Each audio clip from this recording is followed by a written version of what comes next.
So we're wrapping up, pulling some of these things together. I did want to share this particular cartoon with you here. This is a new one for me. I just found this one this week. Some of you may have seen it too. The lady behind the counter says, "Here you go, 2 Happy Meals and a barely coping meal." An awful lot of parents that feel that way, and I just think this guy's face says it all. And what we've been trying to do with Love and Logic is, one of the purposes of Love and Logic that we've been talking about is trying to take care of ourselves first as parents, so that we'll have the opportunity to better take care of the ones that God has entrusted us with. A couple of illustrations about that.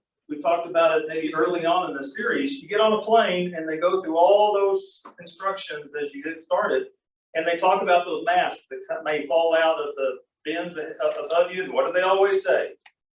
Put it on yourself first, and then on anyone else that needs your help.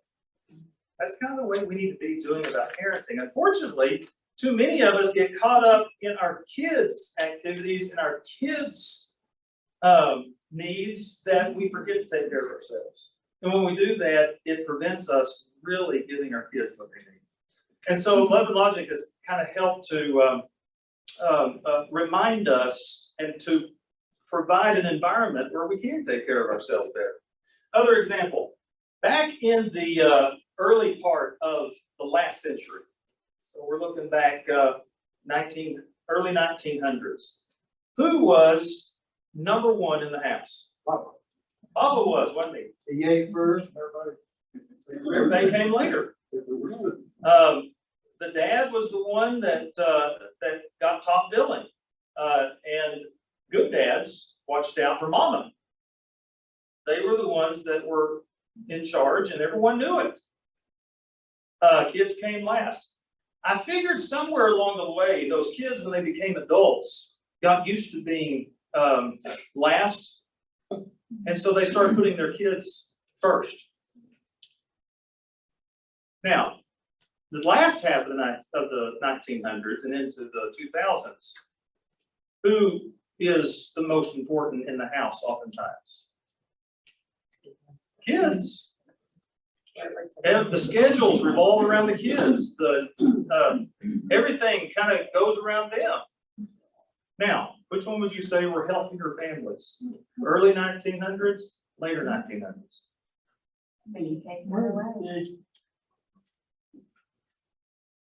I think both have lasting effects on the next generation. Yeah.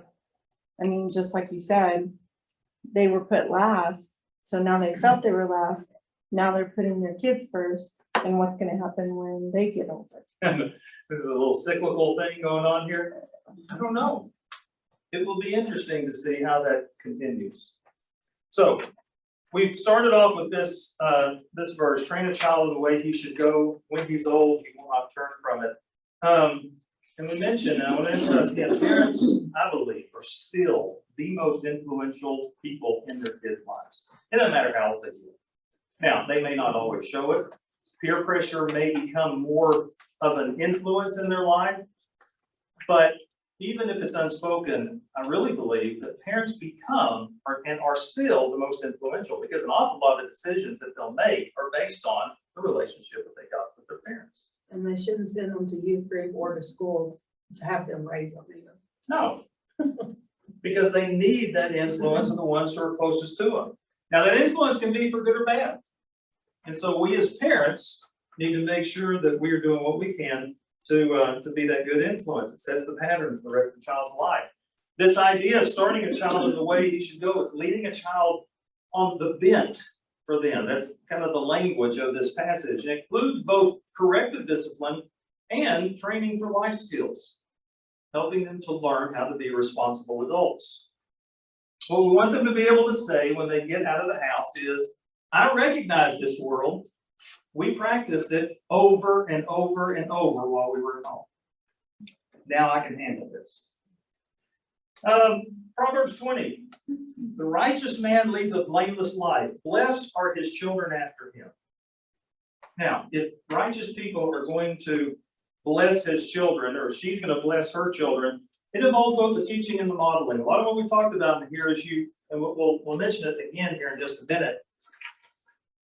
Good, faithful living is more caught than it is taught. And so if you're going to have kids who are going to be raised that are faithful and that are responsible, it's going to be because they saw parents who are faithful and responsible. So let's talk about this righteous man. He leads a blameless life. Children take care of themselves as we take care of ourselves. They see that model. And so the way we do that is through empathy, through consequences as they go through those choices.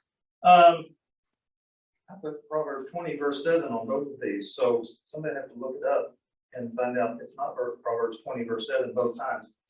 Discipline your son, for in that there is hope. Do not be a willing party to his death. We did talk about the rod of discipline in here. We talked about corporal punishment in here, and it comes in its many forms, sometimes with a literal rod, sometimes it comes in other forms.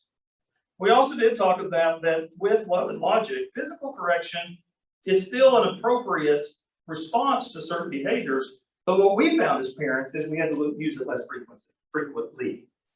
It was something that it was a last resort. But again, it can be a useful form of discipline in certain circumstances. I've had, about this time, whenever I do love and logic, and I've had a couple of conversations about this just recently.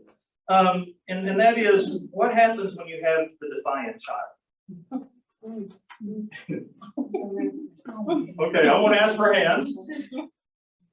What do you do whenever you have that child will just look at you and say no? Or the child that will look at you and just lie to you? What do you do in those situations? Now, I want you to understand what we've talked about in love and logic is that we want actions to speak louder than words. Because what will happen in our kids' lives, what we want them to do is focus more on their behavior, less on our reaction to their behavior. And so what we want to be able to do is to rely on our words less than we rely on our actions in those situations. So let's go back and look at some of the techniques that we've talked about. You remember the hardest skill for any parent to learn? Not to talk, to keep your mouth shut. Oh, I thought you were going to say keep your hands to yourself. No, that's a kid. That's a kid. No, the hardest lesson for any parent to learn is keep your mouth shut. We seem to think that the more we talk, finally something will get in. And unfortunately, what it sets up is an opportunity for kids to close off and not let anything in. And so we use very few words. When a kid says, "You can't make me," for our love and logic one-liner. I love you too much, Dory. Because what's going to happen is you develop an environment and you live a certain kind of parenting where you don't have to use your words to prove that you're serious. Your actions are going to show it instead. And you create opportunities where it may not be that they do what you said, but they're going to wish they had done what you said. So you use as few words as possible. It's tempting to raise our voices. It's tempting to let that anger and that frustration out, especially with the defiant child. I didn't raise them like this. They don't treat me, they can't treat me like this. But we've got to allow, there is nothing. I tried to say this earlier today and I kept fumbling over the words, and so I'll just put it the other direction. Arguing with children will always make matters worse. Going along with an argument will always make a matter worse, especially with the defiant child. So, I love you too much to argue. I love you too much to argue. Hey, I'd love to talk about this with you, but let's do it another time when we're both home. And I love you too much to argue. And you will come back to it. You're not going to drop it. So use very few words. Secondly, sidestep the power struggle. Again, start with, we're going to talk about gonna talk about this, we're gonna do something about this later, we'll talk about it later. What do you finish it up with? Try not to worry. Now, most kids, yeah, Misbehavior in the store, you wait till you get home. yeah, you can just, one of the problems with an immediate reaction, I'm not really good on the spur of the moment reaction that I'm happy with later. I either overreact or I don't do enough. And I think I've lost the teachable moment. And so it's one of those situations. I say, hey, we're gonna do something about this. You need to be honest with them. I'm just really upset about this right now. I am just so mad, I'm afraid what I might do. So I'm gonna have to calm down. I want you to calm down. We will talk about this later. We will do something about this later, but not right now. Try not to worry. That's kind of the same thing as saying, wait till your daddy gets home. And then you think, oh boy. Yeah, because kids are really good. Their imaginations are really good at coming up with things that you can't come up with. Try not to worry. Reacting immediately doesn't allow time to put together that reasonable plan. It doesn't give you a chance to check with friends and say, hey, I've got this situation going on. What can I do? Got any ideas? And then you can come and lower the boom. So sidestep power struggle. Follow through. Always, always, always follow through. Choose a consequence for defined behavior that you're willing and you're capable of enforcing. Not following through teaches children to ignore what you say. You always want them to know that I do what I say what I do, and you can count on that. Follow through. But always lead with empathy. I was telling teachers today for Bright Horizons, I said, and if you've started using empathy more around your house, hopefully you have found this to be true. Empathy is almost the magic formula for your house. Because what empathy says is, I understand you're hurting, I understand you're going to hurt through this, I'm going to hurt through it with you. And the problem, the enemy is not me. The bad guy is the bad decisions that you make. That's the message that's given. On the other hand, if I respond in anger, then I become the bad guy. It's about my reaction to it, not what their behavior caused. And so you try something like, oh, this is so sad. What? Oh, man. Or Missy's favorite. Missy, what's yours? I don't remember. It must stink to be you. I did tell that to some folks. I said, that sounds awfully sarcastic. I said, well, it depends how you say it. Well, they're both so sarcastic. Yeah. It must stink to be you. And then change your language. Try to enforce those consequences with positive language. You can feel free to go spend time with your friends again when. I'll be happy to take you to places that you need to go, do the things that I need to do for you when I feel treated with respect, and the chores are done. That's right. And then you got to be willing to go with that as well. I didn't tell you about, we'll call her name Morgan. Morgan had, she was one of those children that whenever they come home from school, she was in elementary school at the time, when they come home from school, her friend would always want to play with her friend who lived across the street.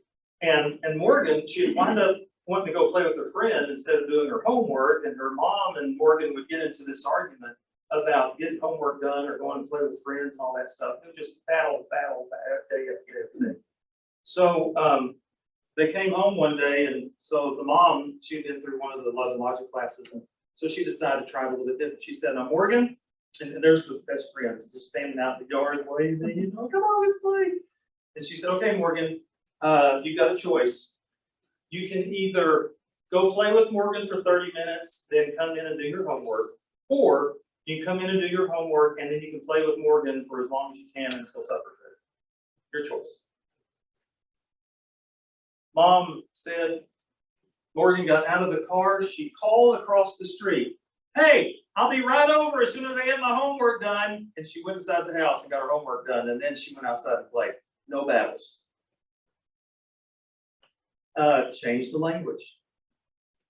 Using choices. Feel free to. I am happy to do this. I'll listen to you as soon as your voice is as calm as mine is. Those kinds of things. Okay. A quick run through of where we've been. How have the experiments been going? Those of you that have been doing the stories? Yes? I told you the one about the thing you broke. Yeah. And that worked pretty well.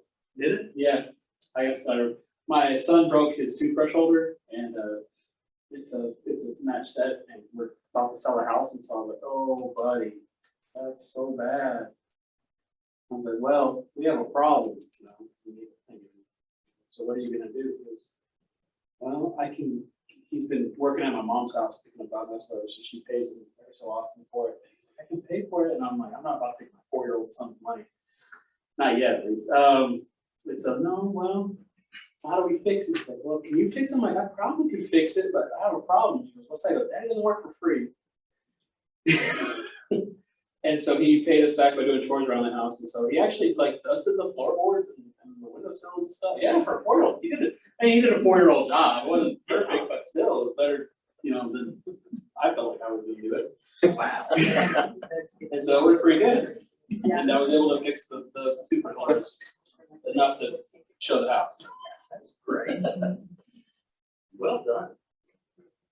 Any others? How's it going? I had a class today because we started school and, you know, we're trying to get them lined up in class, and some of the kids started talking. I was like, oh man. All the kids started looking around like, who's doing what? You know? And so it was kind of funny getting that. It's like, oh, it looks like we have a problem here. So they just chit chatting in line. Like, what are we gonna do about it? And the kids are still trying to figure out who it is. But the 2 kids that I was talking to knew exactly who I was talking to. And sure enough, they started straightening up.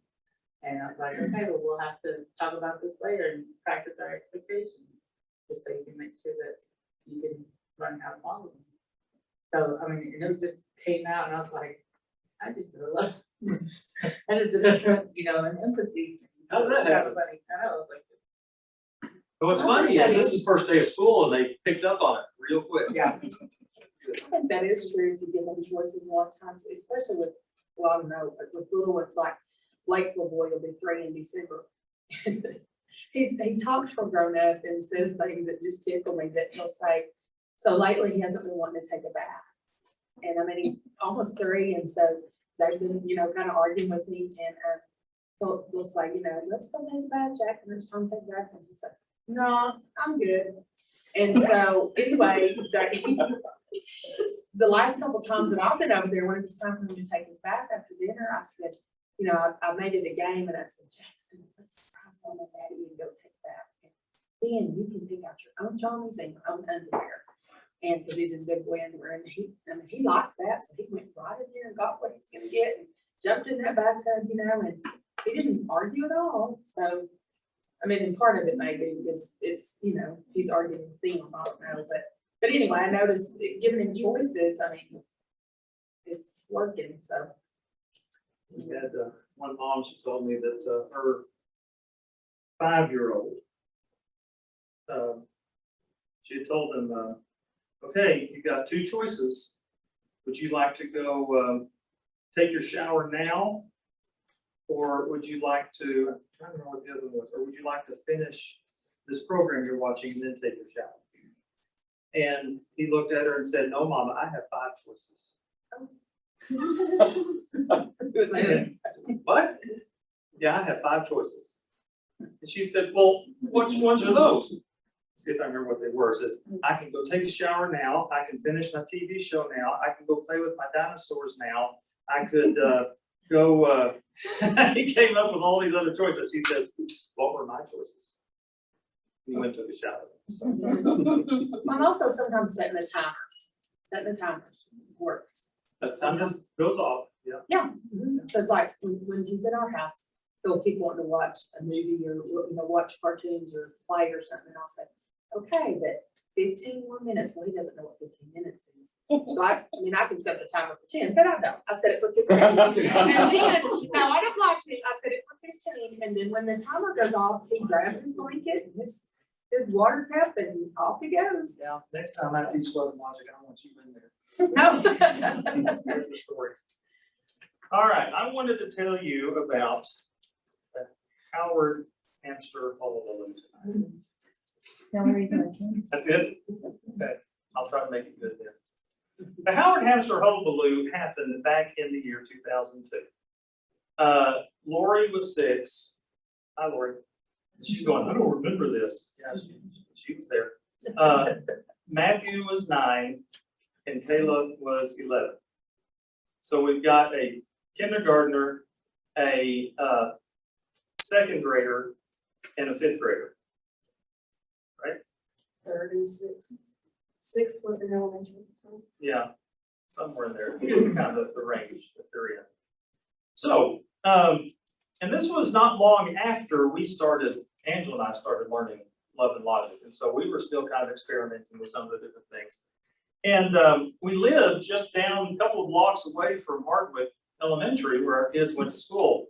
And at the end of every day, Angela would go and she would walk down to the school. She would grab them from the school. They would walk back. And those walks back from school became very special times for them because she'd get to ask them about how'd your day go. And they'd get to tell her about different things that happened during the day. And it was just good times for conversation and dealing with different things that would come up. Well, this one particular day, and it became apparent that between the 3 kids, Matthew had been selected as the spokesperson. And so he says, Mama, each of us want a pet of our own. Can we get some hamsters? And lots of pets. Yes. Now, I gotta let you know how this conversation would have gone before. It would have gone something like, are you crazy? Those stinky things, we're not gonna get those hamsters in the house because I know what's gonna happen. You're not gonna clean their cages. I'm gonna be the one that's trying to do it. And I'm not gonna have that nasty smell in my house. And you think you want hamsters now, but you know, you're gonna get them and then you're gonna get tired of them. And then I'm the one that's gonna have to take care of it. And no, we're not gonna do hamsters around here. I can't believe you're even asking. This time, Angela took a deep breath. And like I said, we've been talking about love and logic and stuff. And so she decided that she was going to respond just a little bit more. Now, we talked about fighting words and thinking words. Which ones were those? Yeah, those are fighting words. No, you're not gonna, you won't do this. You will get tired. You won't take care. You. Yes, we will. Yeah. And so this time though, she said, okay. She said, well, I tell you what, that's an interesting request. She said, but we all have choices, and we've got choices about how we spend our money. Right now, I'm choosing to save my money because Christmas is coming up. So I tell you what, if y'all can save up enough money for hamsters, then we'll talk about it. Conversation stopped there, which was interesting. There was no argument, no talk. Oh, Mom, God, just kind of ended there. Next day, she goes down and picks them up in Hardwick. They're on their way back. Matthew is still the spokesperson. Matthew says, Mom, how much would the hamsters cost? Now, what do you do as a parent whenever they take you up on your offer? Inflate the price? You want your kids to learn something, you put it back in their court. Who's got the problem right now? The kids do. Kids got the problem. And so if you want to know how much it costs to get hamsters, what do? You go find out how much it costs to get hamsters. You see, if Mom inflates the price, now she becomes the bad guy again. She gave you the price. You don't want to be the bad guy if you don't have to be. Go down to the pet store. They can be the bad guys. Now, at that point, Lubbock still had a pet store here in town. I guess maybe they've got someone somewhere. We haven't been able to find it. But they went down to the pet store and they started doing their wish list of all the things they would like for hamsters. They found the hamsters, they found the cages, and they saw all sorts of toys they'd like to have. They remembered they needed food and they needed bedding. And so they got all this list together, and then they started doing the math. Now, this has been, remember, 2002, so we're talking almost 20 years ago. And the dollar figure for each child came out to $60. A little bit pricey for the small allowance that they were getting at the time. But they got their price together and they came home. And that was kind of the end of that one for that day. Except that on the way home, they started doing some problem solving. Except that the reflections contest came up too, Well, yeah, and that added fuel to the fire. yeah.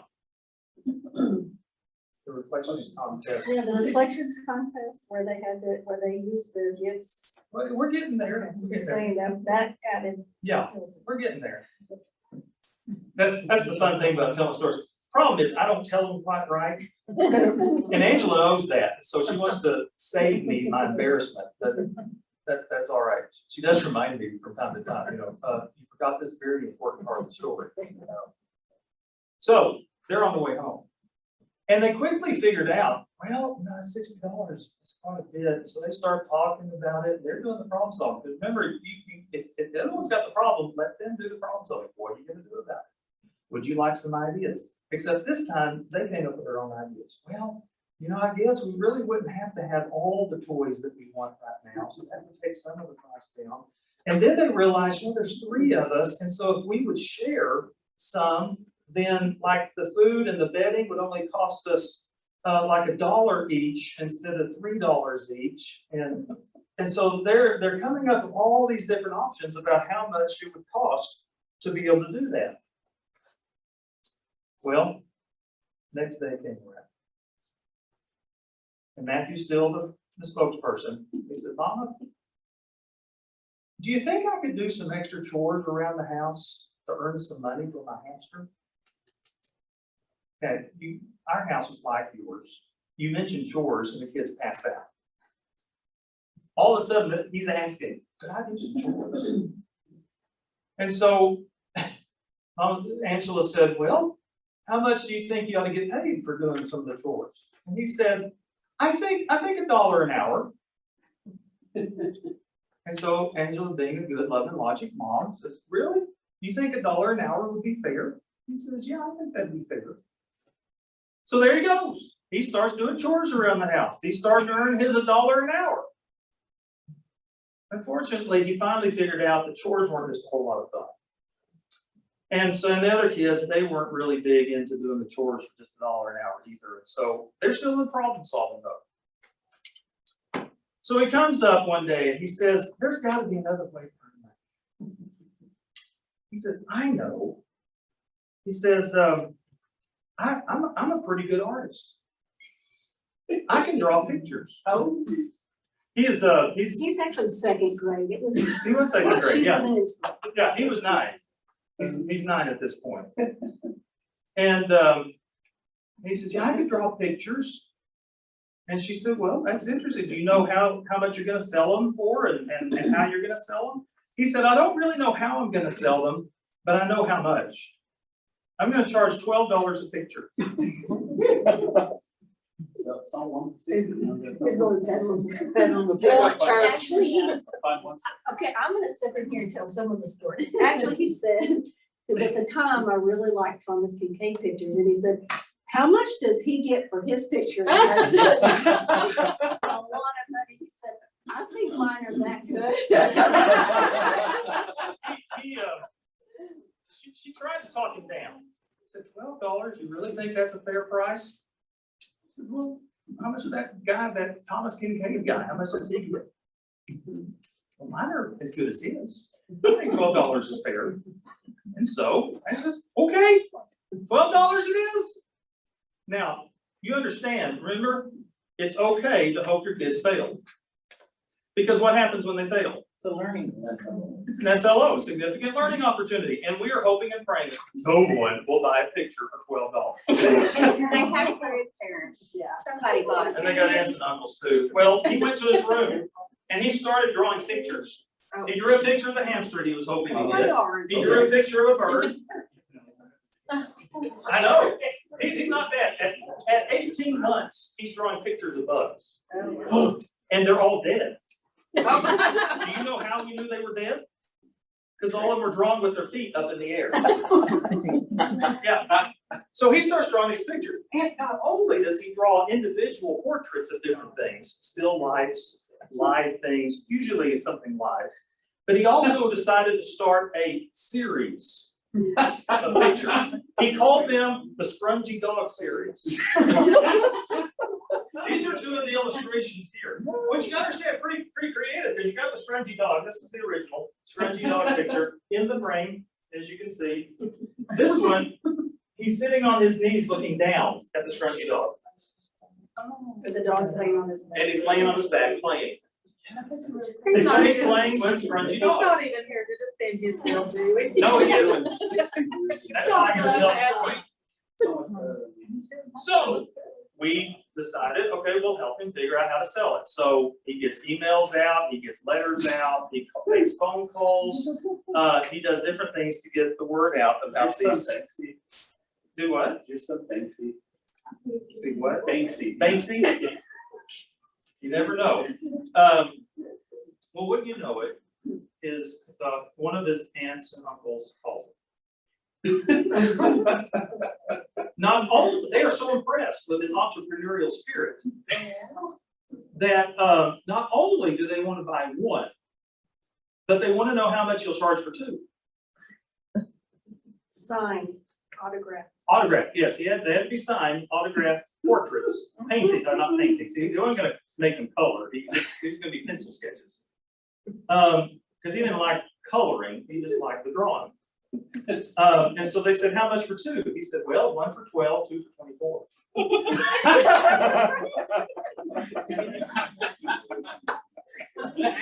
So Angela, trying to be a good consultant parent, said, well, you know, that oftentimes people, whenever you go buy something, they sell them at a discount, the second one, and then you get them, you know, one for this. And he said, no.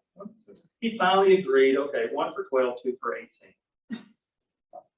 And so they bought two of the Scrungy Dog drawings that they liked. Pretty creative.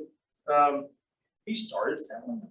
$12 each. And you're right, he has grandparents, he's got aunts, he's got uncles, but there were some friends that started buying them as well. And he did later on decide that he would give a holiday discount. If you bought a Scrungy Dog or other sketch on the day of the holiday, you got it at half price. And he made a few cards. He did. He did make a few cards on cardstock that you, blank card that you can send to someone else. Yeah. So Matthew is going strong with his Scrungy Dog and other sketch plan. All right. So Kayla sees that and she decides, I don't draw. She said, I can't do that. So she's trying to scratch her head, trying to figure out what could she do. There's got to be a better way of chores. And then she decided, oh, you know, I've kind of learned how to play the piano. Self-taught, she said. Self-taught. She was self-taught. And she said, so maybe I could sell some recordings of me playing the piano. So she came up with a CD. Oh. I have a copy of it. And this is my own copy right here that I paid for. She had to sign it. She wouldn't give it for free. No. Anybody. But she did sell them for $5 each. She had like I'm dying on the CD now. Well- Music collection should be with that. I did help with the production of them, Okay. which she did have to chip in, you know. Get paid as producing costs? A little bit, a little bit. Now, and she came up with an advertisement for it, and you gotta know the advertisement. Announce it from TK's Music. TK stands for Talented Kayla's. A CD, no music collection should be without. The Sound of Life, performed by that tickler of the ivories, Kayla Howard. Yes, she did this on her own. Yes. She's 11 years old. Each track has been digitally mastered to give you an unforgettable listening experience. You'll feel as though you were actually in the concert hall with the artist herself on stage. The songs were selected by the artist from her own personal favorites, including 4 4 original compositions never before released to the public. Because she created them for the reflections contest. Yes. That's where it comes in. That's right, because she had 2 of them. She had created one that she got an award for the 2001 reflections contest at school, and then another one for the 2002. And then she created 2 more that were, actually one was a original arrangement of Ode to Joy, which every time Angela now hears that song is Ode to Joy. And then there was another original arrangement that I'll play for you here in just a moment. At only $5. Now she decided $12 was a little bit pricey. That was a little bit steep for this CD. So only $5. This is one CD you can't afford to pass up. Don't miss this limited time offer by calling TKZ. And she gave the phone number. If you order now, the CD will be autographed by the performer herself. Order now. And she sent this ad out. All her family and friends. I do want to play one of the pieces, the arrangements for you. This is the original arrangement that she wrote for the CD. Yeah, it's a keyboard. They're not gonna do that. Yeah. So she starts selling these. Now, her aunt and uncle, the ones that bought the Scrunchy Dog series, they were also pretty impressed with what they were doing. And so they actually went out and they bought sales books, the ones with the carbon copy, tickets and all that, and gave them each these sales books so that they could keep track of the money they were bringing in for their hamster. Then there was Lori. Lori, now Lori's 6 years old. And Lori said, I really don't draw. I really can't do that. She said, I don't play music. Can't really do that. She said, what am I going to do? And so, again, getting back into consultant and parent problem solving mode, what would other people do? She came up with an idea. I know what I can do. I'll collect aluminum cans. We went all over the place collecting aluminum cans. Well, some of them came from home. At that time, we were drinking quite a few, soft drinks, and instead of buying the 2-liter bottles, we buy them in the cans. And as long as she crushed them and she bagged them and she did all the work, we would take her to deliver them to the recycle center. And this was at a time whenever you actually got something for them at the recycling center. And she would ask people to collect them for her, And so for a while, I don't remember if you were working here at the time, but for a while, we had a trash bag here at the building in a box and said, would y'all put your empty cans in here? So I'd take some home for, I remember I did not have, I guess I had my Suburban at the time, but there were times it was filled all the way up to the driver's seat with aluminum cans as we would take them to the recycling center. So she went out and collected cans. And so this entrepreneurial spirit was alive and well with 3 kids. Well, wouldn't you know it, the money added up. You add to that they had an aunt, a great aunt, one of Angela's aunts, that decided to sweeten the deal a little bit. She had some hamsters that she wanted to get rid of. And she told them that she was willing to give them the hamsters for free if she could get a framed picture from Matthew and a signed CD from Kayla. Since Lori wasn't selling anything, I don't know if she brought cans for her or not. She was Dr. Pepper. But anyway, so as long as she got those items, then she would give the hamsters. Well, there we go. They also figured out that, we won't have to buy all this stuff new. There's garage sales out there. We can go and ask a friend if they're ready to get rid of a cage or ready to get rid of this or that. And so they went out and kids are wonderful at garage sales. They can just go for a killing at garage sales. And so they wound up getting all of the supplies that they needed to get these hamsters. Now, right before the day that the hamsters were to arrive, we sat down with the kids. All right, hamsters are on their way. I just want you to know these hamsters are yours. And we are happy for you to keep the hamsters as long as you're taking care of them. That means you're cleaning their cages weekly, you're feeding them like you're supposed to, you're playing with them like you're supposed to, so that they'll be nice and healthy and happy. And as long as you're taking care of your hamsters well, we're happy for you to keep your hamsters. But if there ever comes a time that I have to clean the cage, the hamster becomes mine. It's my property. And I get to do with it what I want to.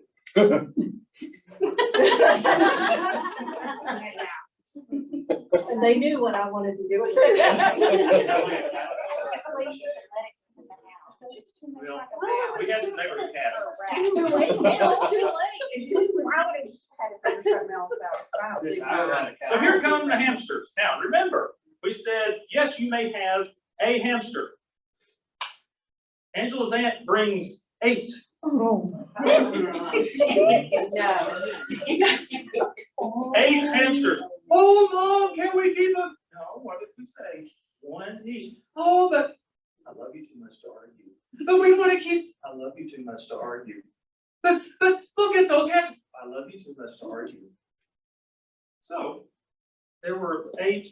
They found homes for, there were 5 left over. They found homes for 3 of them with some friends, and they took 2 of them to the pet shop and gave them to the pet shop. So now we've got our hamsters. Things went pretty well for a while. They were excited about them. Didn't have to say much. They knew once a week it's time to clean them. Time to clean the cages. They loved playing with them. Matthew, his was a little questionable because that was the one named Feisty, right? Mm-hmm. And Feisty was, I mean, that's a kind word for it. It was the one, they call it the demon hamster now because it had a way of biting and terrorizing children. And so that one was not quite as much fun as the others were, but therefore, they did a great job for a couple of weeks. Then it came time to clean the cages. You have by the end of the week to keep cleaning the cage. Oh, no, I don't want to clean the cage this week. What are the choices? No, but we got too much, it's yucky, it's stinky. Okay, no problem. I'll be happy to clean it. But you know what that means. So for another month, I think it was, they took like the cages. Things went pretty well. Then the day of tragedy hit. Kayla's hamster died. We gave it a funeral with full honors. And Angela sat down with Kayla. She said, well, do you think maybe you want to go get another hamster now? She said, hamsters are fun. She said, I just don't think they're quite the pet for me. Matthew had almost decided the same thing with Feisty. He was getting tired of getting bit. And on the day that he was going to give Feisty to a friend, he changed his mind and said, I want to keep him a little bit longer. So eventually, within the next month, we had 2 more funerals. And that was the end of the hamster experience. I can tell you though, we used an awful lot of tricks of the trade with the hamster hold. By the way, where the title came from, I was sharing with the staff at one of our prayer sessions one day about the hamsters. And my prayer request was that we would be good parents, teaching good responsibility, and that God would guide us through this process. So when Dale led the prayer, he prayed for the Howard hamster hullabaloo. And the rest of us in the room died laughing in the middle of a prayer. I don't think it's that. But it's done. The Howard hamster hullabaloo. But again, we used a lot of instant and empathetic responses. Oh man, I know it stinks. I know it's awful to clean that cage. We used a lot of one-liners to neutralize the arguing. I love you too much to argue, but it's got to be done. I love you too much to argue. There's a lot of problem solving. You heard several of the problem solving things that took place all along the way. And don't you know, it was a different conversation than if we said, well, you're not going to be able to afford new stuff. I think you're going to have to go out and get some new stuff. Oh, we don't like new stuff. Well, you don't have enough money. I don't think you can do that. Well, I'm not going to use my money for that. So what are you going to do? Well, wait a minute. You're me. Why don't you use your money for your stuff? We kept out of a lot of those arguments because what we said was, well, what are you going to do about it? Would you like to hear what some other kids would do about it? And so, there were a lot of choices within limits. You can do it this way or this way, this way, this way. I'm happy to do this for you as long as you're taking care of the hamsters. A lot of empathy, a lot of logical consequences led the way to driving those lessons home. We made a lot of mistakes as parents. I can proudly say that the Howard hamster hullabaloo was one time we got it right. And Lori kept on, the others didn't keep, they kept their businesses a little bit, but Lori kept her business of recycling for years Yes, and she made did. a lot of money off of that. Yeah, it almost hit her column. No. She kept it for a long time. Yeah, the scrungy dog pictures, they went off in a file, the ones we had left over, we still have them. The CDs, once we got the original production set sold, we didn't make more of those. But we sure have a lot of cans around the house for a while. So, I think I would have had to try to steer them away from rodents though. rodents, You can have anything, snakes and rodents. I had an alligator when I was 10, and bought it at the dry store for $6. and that's good. Remember we said early on, you give choices, but you make sure and give choices that make you deliriously happy. Gerbils didn't make us deliriously happy. I don't like anything. Reptiles did not make us deliriously happy. Hamsters were okay. I had hamsters growing up, and Angela had hamsters. In fact, they thought she was a hamster for a while because her cheeks were kind of puffy as a kid. But so hamsters, as long as you're deliriously happy with that, and if you're not happy with rodents, you say, well, let's talk about a pet, but they don't make me happy. Let's talk about other choices. The easiest pet is a hermit crab that don't do nothing, just sit there. Unless it gets out and dies. Well, That's right. So, once you know, as you're using the love and logic strategies, and that's the piece of paper I hand out. I don't have a lot of time to go through those, but I do want to give you some ideas about how to, okay, so I want to start using these. I want to start experimenting with more. How do I know what to choose? And what it comes down to is, do you have a situation where you have immediate control over this situation? Or is it a situation you do not have immediate control? We talked about that. There are just certain things that you can control. And the main one that you can control, the only one you can control is yourself. If you're in a situation where you have no immediate control, that's when you start using instant empathetic responses. Oh, man. You start using delayed consequences. You don't have control of the situation, but you will do something to get control. And so, we're going to do something about this, but not right now. I've got to think about it. We'll do it later. Try not to worry. Use something like one-liners to neutralize arguing. The kids got the control if they can get you into an argument. You don't have immediate control, so I'll let you too much to argue. I'll let you too much to argue. And the strategic training session, we talked about that one. You got a situation where the child does something over and over and over again, it's just annoying, or it's predictable, you know it's going to come up. You come up with a strategic training session that you're going to do when you have more control over the situation. Energy drain. Oh, I feel my energy just draining all out of my body. Very quickly, you get control back because now you can decide what you will and will not do in that situation and encourage them to do things to fill up that energy. And then the problem solving. What are you going to do about it? Would you like some ideas? And let them decide how they're going to handle things. And oftentimes they'll pick a wrong choice and they become more fortunate because then they get to problem solve again. And if they mess up again, they get to problem solve again. And isn't that the way life is? We try trial and error. But you're there right by their side to guide them through those processes. If you have immediate control, it's something that you do have some control over at the moment. Well, instant empathetic responses are, again, the best way to start. Always start with the empathy. Oh, man, how sad. What a bummer. This is so hard. And then you can use enforceable statements. I'll be happy to do the things I do for you, take the places that you want to go when I feel treated with respect and children. Or if, I'll be happy to fix dinner when the living room is clean. You have immediate control or something like that. Choices within limits. You have immediate control whenever you can Give them a couple of choices, remember only two, and if they come up with a third, what were the choices? What were the choices? And then if they don't come up with an option real quick, you say, okay, I get to choose this time. Thank you for understanding. I'll give you another chance later on. Give as many choices. And then we talked about the uh-oh song. That's that recovery time. Uh-oh, bedroom time coming off here. This is so sad. Come back out and you can be sweet. And when you have that immediate control.